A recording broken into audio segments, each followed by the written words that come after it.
Bonjour, vous vous êtes peut-être demandé comment faire pour éviter que certains élèves puissent aller n'importe où dans l'iPad alors que vous leur avez demandé de travailler sur une certaine fiche. Eh bien, si vous vous êtes posé cette question, ce tuto est fait pour vous.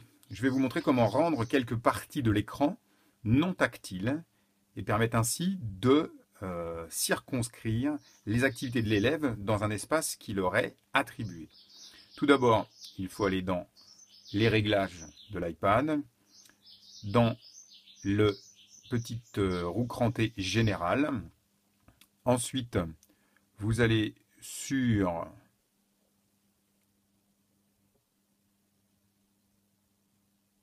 l'accessibilité. Dans l'accessibilité, sur l'accès guidé, vous allez activer l'accès guidé, activer les raccourcis d'accessibilité, définir un code.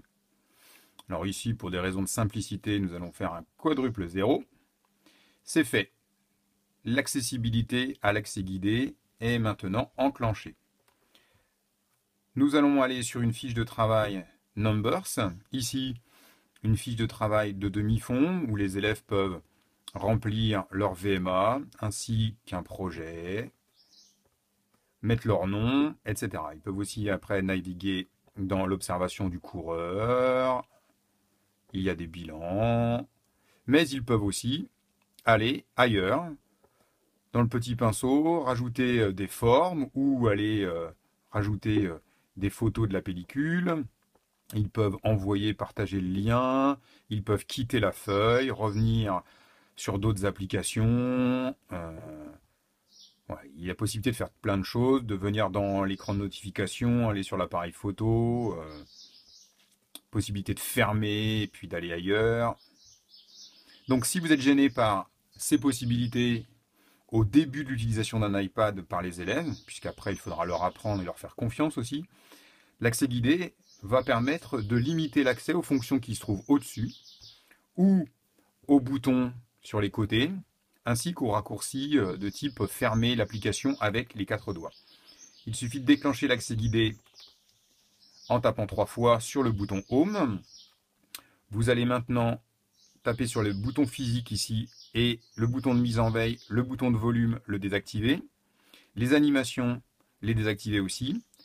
En ce qui concerne le toucher, si jamais j'enlève ce bouton complet, c'est tout l'écran qui devient non tactile, un petit peu comme dans les grandes surfaces ou dans les magasins d'informatique où vous avez une vidéo qui tourne en démonstration et dans laquelle vous ne pouvez pas accéder aux fonctions de l'iPad. Donc nous ici, on va délimiter uniquement un petit espace. Donc on va dessiner un rectangle qui devrait se remettre sous forme de rectangle. Voilà, le plus difficile quelquefois, c'est de l'agrandir pour être sur la bonne zone. Voilà, donc toute cette partie du haut, je ne veux pas que les élèves y aient accès. Donc je mets maintenant début, l'accès guidé commence, et maintenant toute cette partie qui se trouve en haut devient non tactile, ce qui n'empêche pas mes élèves de circuler dans les onglets qui sont prévus à cet effet.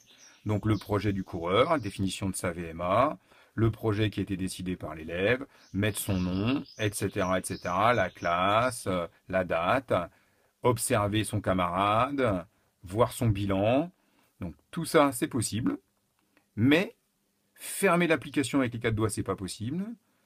Aller ailleurs, c'est pas possible. Voir le volet de notification en dessous pour pouvoir aller accéder par exemple à l'appareil photo, ce n'est pas possible. Sortir par le bouton Home, c'est pas possible. Il vous dit que l'accès guide est activé. Donc, vous avez une certaine sécurité d'évolution de vos élèves dans un espace qui leur est propre pour travailler. Afin de sortir de l'accès guidé, de nouveau on clique 3 fois, on rentre le code. Il suffit alors de supprimer la partie non tactile et de dire que nous avons terminé pour pouvoir reprendre le fonctionnement normal dans l'application. Possibilité maintenant de fermer et d'aller dans d'autres fiches de travail. N'oubliez pas, ceci est juste un petit artefact technique qui permet de contrôler l'usage de l'iPad pendant la séquence de travail, mais rien ne vaut l'éducation et l'explication, ainsi que la confiance de vos élèves. Voilà, j'espère que ceci vous aura bien plu. Au revoir, à la prochaine.